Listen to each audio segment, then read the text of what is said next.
It is a very basic question. We do not know whether it was a warning or it means that the things necessarily would happen this way, or maybe this is one of the possible variants of the future discussed in the Torah.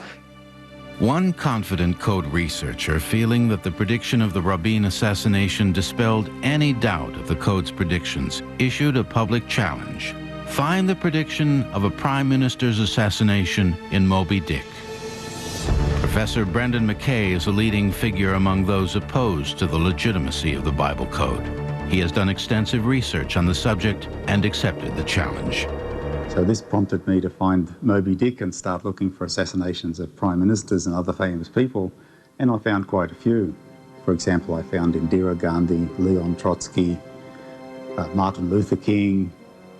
I have one here. You can see the assassination of President Kennedy.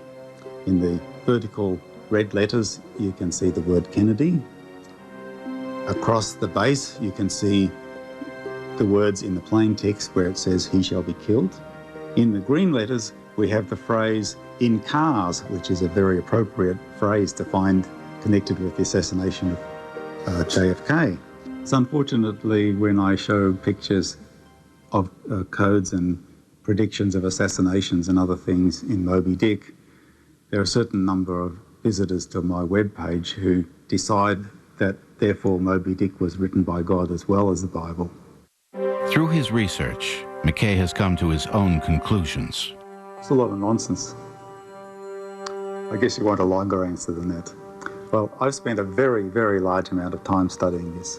We tried and we tried, we did experiment after experiment. What did we find? Nothing. So as far as we can see, there in fact is no evidence at all that the Bible codes are real.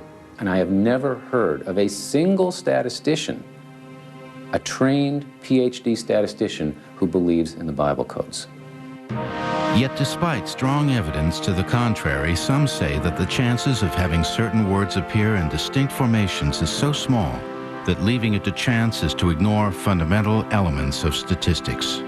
Look, you get a small probability in Moby Dick and you get a large probability in the Torah text. You see, it doesn't mean anything. This is not an experiment, this is a parlor trick. And McKay is nothing more than a magician.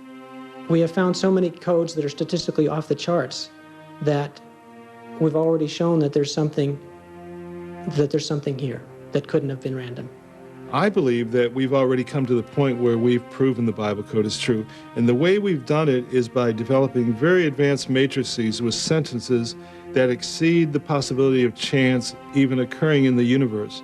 And once you do that, then you have proven the Bible code, and I think we've come to that point today. As the heated debate over the validity of the Bible code continues, some say we should look at it in a different way. Codes are very much not about, is this or that code right or wrong? Codes are about, is the possibility of codes a genuine possibility? And I would say it this way. If you believe that every code is right, and that this all works perfectly, and you can predict events perfectly, actually, you're a fool. If you think there's no codes, it's not a possibility. It's kind of a preposterous notion that there would be codes at all. Actually, you're missing something gorgeous about the depth of the world. You're not living in an encoded world.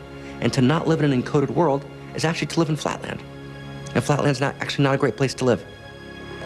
Despite the compelling arguments of McKay and company that the codes don't exist, supporters of the Bible code point to more current examples of code predictions ripped from today's headlines.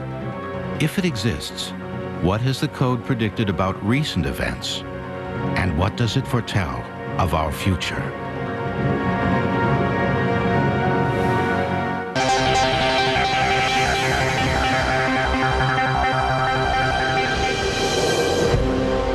While both supporters and detractors make compelling points about the validity of the Bible code, code proponents believe that certain predictions in the Old Testament have come true. Some feel that the future is not known until it is the past. Others believe that if you know the correct questions to ask, the future can be foretold. If the Bible code can predict the future, what does the future hold for us, and is it written in stone? Supporters argue it has made some astonishing predictions in the very recent past. The Gore-Bush election, I was coming home and I passed a coffee shop that was selling newspapers, and they had the Israeli newspaper.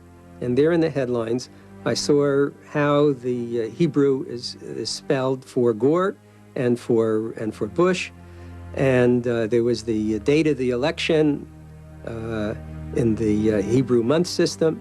And I just took those 3 words, I put it into my own programs, and comes out a very, very, very, very tight matrix. I think it was like 4 rows by 5 columns with these 3 words, the day of the month and the month as one keyword, Gore as one keyword, and Bush as the other.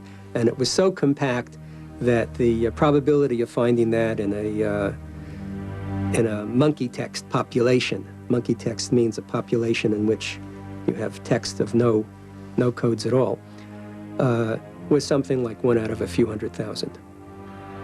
But it would be the events of September 11th that would make researchers go back to the Bible to see if it had been foretold. What they say they found was startling. You do, in fact, discover unusually compact arrangements of these 3 words, plus many others that have to do with 9/11, including 9/11 itself, including the names of the hijackers, including many other descriptors.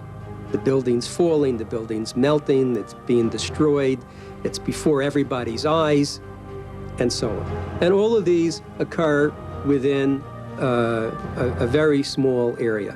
I did a matrix on the World Trade Center attack, and it has 30 terms that are complete sentences. The statistical odds of this matrix occurring are 1 chance in 10 to the 340th power. The airplane knocked down the Twin Towers twice. Now, twice is just a word in the plain text.